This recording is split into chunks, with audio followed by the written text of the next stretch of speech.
ఇది మహారాష్ట్రలోని శని సింగనాపూర్. పచ్చని పొలాలకు మరియు సాధారణ జీవితానికి ప్రసిద్ధి చెందిన గ్రామం. మనం ఇంట్లో లేనప్పుడు లేదా కనీస గంట సేపు బయటికి వెళ్ళాలన్నా సరే తలుపులకు తాళాలు వేసుకుని వెళ్తాం. లేదా సీసీ కెమెరాలు ఆన్లో ఉన్నాయో లేదో చూసుకొని మరీ వెళ్తాం. ఇన్ని భద్రతలు ఉన్నా సరే దొంగలు ఎక్కడ పడతారో అని లోపల ఏదో ఒక మూల భయం ఉంటూనే ఉంటుంది కదా. అలాంటిది ఒక ఊరిలో ఒకటి కాదు రెండు కాదు, ఏకంగా ఆ ఊరిలో ఉన్న ఇళ్లకు అసలు తలుపులే ఉండవట. మీరు నమ్ముతారా? అవును, మీరున్నది నిజమే. ఆ ఊరిలో ఇళ్లకు తలుపులు ఉండవు, తాళాలు ఉండవు, బ్యాంకులకు తాళాలు కూడా ఉండవట. కనీసం దుకాణాలకు షట్టర్లు కూడా ఉండవట. ఆ ఊరి ప్రజల మనసుల్లో మన ఇంట్లో దొంగతనం జరుగుతుందేమో అన్న భయం కూడా ఉండదట. వందల ఏళ్లుగా ఆ ఊరిలో ఒక్క దొంగతనం కూడా జరగలేదట. ఒకవేళ ఎవరైనా దొంగతనం చేయడానికి వస్తే వారి పరిస్థితి ఊహించలేనంత దారుణంగా ఉంటుందట. ఇంతకీ ఆ ఊరు ఎక్కడ ఉంది? ఆ ఊరే కాపాడుతున్న ఆ అదృశ్య శక్తి ఏమిటి? ఆ ఊరి రహస్యాన్ని ఈ రోజు ఈ వీడియోలో 4 పార్ట్లుగా తెలుసుకుందాం. నమస్కారం మిత్రులారా, టీటీఎం టాపిక్ ఛానల్ కు స్వాగతం. మహారాష్ట్రలోని అహ్మద్ నగర్ జిల్లాకు సుమారు 35 కిలోమీటర్ల దూరంలో శని సింగనాపూర్ అనే ఒక చిన్న గ్రామం. ఇది చూడడానికి మామూలు పల్లెటూరు లాగానే ఉంటుంది. కానీ ఇక్కడ ఏ ఇంటికి కూడా ప్రధాన ద్వారానికి తలుపులు ఉండవు. కేవలం తలుపుల ఫ్రేమ్ అనగా గడపలు మాత్రమే ఉంటాయి. లోపల ఏముందో బయట నుంచి స్పష్టంగా కనిపిస్తుంది. రాత్రిపూట కేవలం వీధి కుక్కలు లోపలికి రాకుండా ఉండటానికి ఒక చిన్న కర్రను అడ్డుగా పెడతారు, అంతే. ఇంట్లో లక్షల రూపాయల నగలు డబ్బు ఉన్నా సరే ఎవరు తాళాలు వేయరు. అసలు ఎందుకు జరుగుతోంది? దీని వెనక ఉన్న కథ ఏమిటి? దీనికి సమాధానం తెలియాలంటే మనం సుమారు 300 నుంచి 400 సంవత్సరాల క్రితం జరిగిన ఒక అద్భుతమైన సంఘటన గురించి తెలుసుకోవాలి.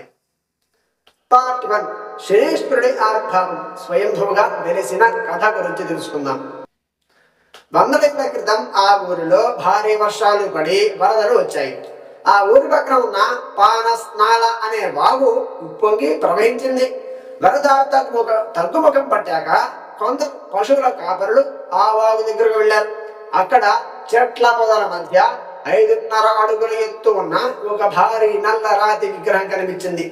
అది ఏంటా అని ఆసక్తిగా ఒక వ్యక్తి తన చేతిలో ఉన్న ఇనప రాడ్డుతో ఆ రాయిని గుచ్చాడు, అంతే. ఆ రాతిలో నుంచి రక్తం కారడం మొదలైంది. అది చూసి ఆ పశువుల కాపరులు భయంతో వణికిపోతూ ఊర్లోకి పరిగెత్తుకు వెళ్ళి ఊరి జనాలందరికీ చెప్పారు ఈ విషయం.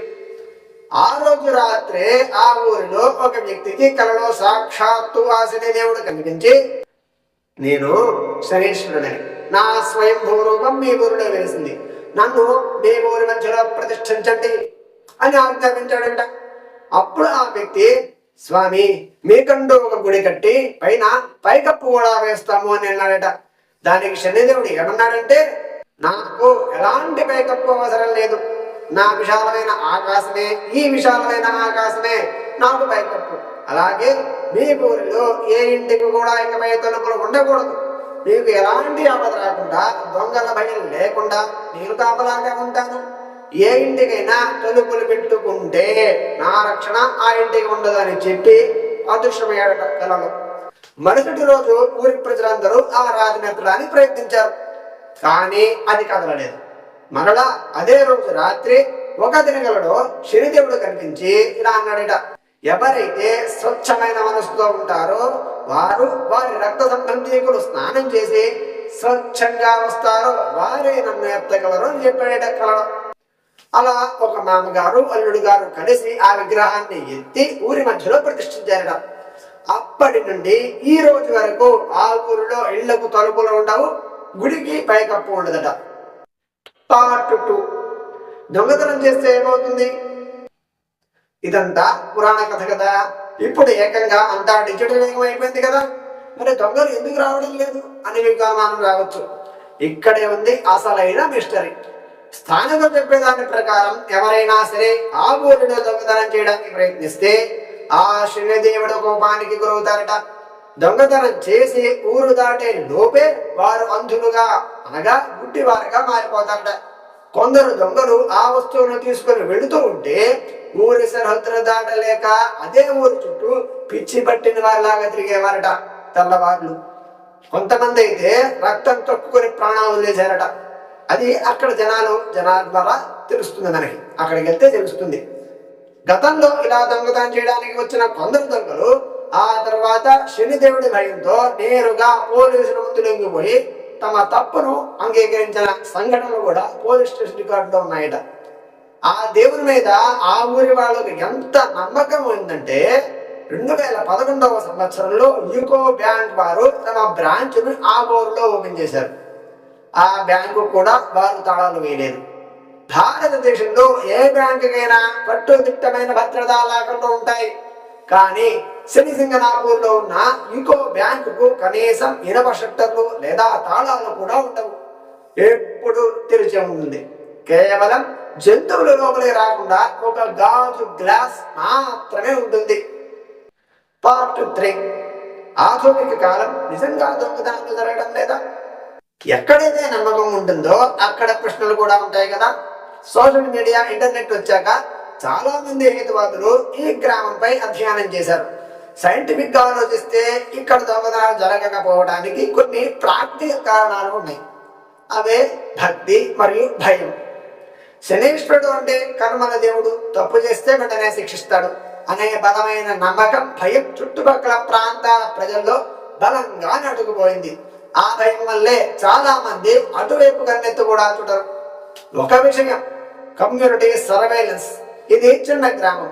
ఊరి వాళ్ళందరికీ ఒకరి గురించి ఒకరికి బాగా తెలుసు. కొత్త వారు ఎవరైనా వస్తే ఇట్టేవాడికిట్టేస్తారు. కాబట్టి దొంగలు ఈజీగా దొరికిపోతారు. ఈ గుడి వల్ల ఊరికి టూరిజం విపరీతంగా పెరిగింది. రోజు వేలాది మంది భక్తులు వస్తూ ఉంటారు, వెళుతూ ఉంటారు. దానివల్ల ఊరిలో దాదాపు అందరూ ఆర్థికంగా స్థిరపడ్డారు. కాబట్టి ఊరిలో వాళ్లకు దొంగతనాలు చేయాల్సిన అవసరం లేదు. ఇక అసలు విషయానికి వస్తే, నిజంగానే ఇక్కడ ఇప్పటికీ ఒక్క దొంగతనం కూడా జరగలేదా? దానికి సమాధానం 100 ఏళ్లుగా జరగలేదు. కానీ 2010 మరియు 2011వ సంవత్సరంలో 1-2 చిన్న దొంగతనాలు జరిగినట్లుగా స్థానిక పోలీస్ స్టేషన్లో కేసులు నమోదయ్యాయి. ఒక పర్యాటకుడు కారులో నుంచి నగదు చోరీకి గురైనట్లుగా, అలాగే ఒక ఇంట్లో కొన్ని ఆభరణాలు పోయినట్లుగా రిపోర్టులు అయ్యాయి. కానీ ఊరి పెద్దలు మాత్రం అవి ఊరి సరిహద్దులు బయట జరిగాయని, అసలైన శనిసింగనాపూర్ గ్రామంలో ఇప్పటి వరకు దొంగతనాలు జరగలేదని గట్టిగా చెబుతారు. అలాగే 2016కి ముందు ఈ ఆలయం లోపల గర్భగుడిలోకి మహిళలకు ప్రవేశం ఉండేది కాదుట. కానీ భూమాత బి గ్రేడ్ అనే సంస్థ చేసిన భారీ ఆందోళన వల్ల కోర్టు మహిళలు వెళ్ళవచ్చని తీర్పు ఇచ్చింది. తర్వాత ఇప్పుడు మహిళలు కూడా శనేశ్వరుడికి స్వయంగా వేలాభిషేకం చేసే అవకాశం కూడా దక్కింది. పార్ట్ 4 ముగింపు, ద కన్క్లూజన్. కాలం మారుతోంది, టెక్నాలజీ పెరుగుతోంది. మనం ఇప్పుడు మార్స్ మీద కూడా మనుషులను పంపుతున్నాం. కానీ శనిసింగనాపూర్ ప్రజల నమ్మకం మాత్రం ఇంచు కూడా కదలలేదు. అది సైన్సా, భక్త, లేదా కేవలం వారి మానసిక ధైర్యమైన? ఈ రోజుకు కూడా ఒక గ్రామం మొత్తం తలుపులు లేకుండా ప్రశాంతంగా నిద్రపోతోంది అంటే దానికి కారణం వారి అచ్చమైన విశ్వాసమే అనుకోవాలి. తాళాలు మన ఆస్తులను కాపాడతాయే లేదో, కానీ ఆ దేవుడిపై ఉన్న నమ్మకాన్ని మాత్రం వారి ప్రాణాలను, ఊరిని 400 ఏళ్లుగా ఒక రక్షణ కవచంలా కాపాడుతోంది. మీరు ఎప్పుడైనా శనిసింగనాపూర్ వెళ్ళారా? అక్కడ తలుపులు లేని ఇళ్లను చూసారా? మీ అనుభవాలను మరియు దానిపై మీ అభిప్రాయాన్ని కింద కామెంట్ సెక్షన్లో నాతో పంచుకోండి. ఈ వీడియో మీకు నచ్చినట్లయితే లైక్ చేసి మీ ఫ్రెండ్స్ అండ్ ఫ్యామిలీకి షేర్ చేయండి. ఇలాంటి మరెన్నో ఆసక్తికరమైన మిస్టరీస్ కోసం మన టీ టైం టాపిక్ ఛానల్ ఇప్పుడే సబ్స్క్రైబ్ చేసుకోవడం మాత్రం మర్చిపోమాకండి. మరొక అద్భుతమైన వీడియోతో మరలా కలుద్దాం. అంతవరకు సెలవు, నమస్కారం. ఈరోజు మంచి మాట. నీ పనిలో నాణ్యత ఉండాలి, కానీ తొందరపాటు ఉండకూడదు. ఎందుకంటే ప్రపంచం నువ్వు ఎంత వేగంగా పనిచేసావని అడగదు, ఎంత అద్భుతంగా పనిచేసావని మాత్రమే చూస్తుంది. సబ్స్క్రైబ్ చేసుకోండి. మీ సపోర్ట్ నాకు చాలా ముఖ్యం ఫ్రెండ్స్.